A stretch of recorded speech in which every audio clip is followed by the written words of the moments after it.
A beginner pressure washing trailer setup. Tell us a little bit about what you're pulling this pressure washing trailer with. What we got here? That's a 2020 Jeep Gladiator, 3.5-inch lift on 37-inch Lexus Razor MTs, 17-inch wheels.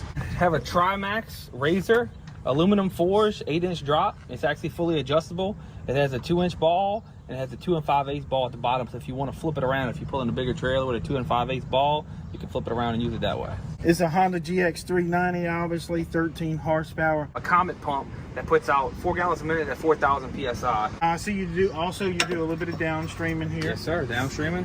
I want to know about this service cleaner. What you got going on here? That is a BE Whirlaway 16-inch service cleaner. We have a soft wash system here. How much did you pay for these two valves? Like they were $9 a piece, $18 for the 2 valves.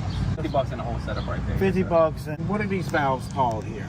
They're 1/2-inch True Union ball valve.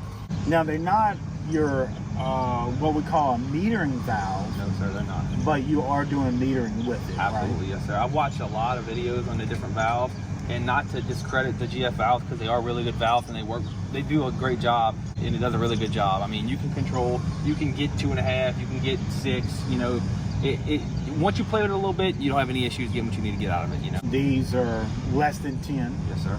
Because even if you buy a GF valve, you still got fittings, you still got to put it together. If you buy a blend manifold system already put together, it's gonna eat up $1,000, right? With a $800 now, depending on what size you got. So yeah, this is all pretty simple. What type of hose is this? That's FlexZilla 1/2-inch air hose. And where did you get this from? I got that on Amazon. It actually cost about $1 a foot. It was $250 and it was $250 for the hose. Let's look at your battery system right here if you can. I got a little Everstar deep cycle battery. And then I have a little Everflow bleach pump, 5.5 gallons a minute. And I just connect it up to the battery when I get where I'm going, and I disconnect it when I leave. The easiest way is a trickle charger at home. Just plug it in, let it charge overnight. The charger is going to turn off when the battery's full. The next morning, you're good to go.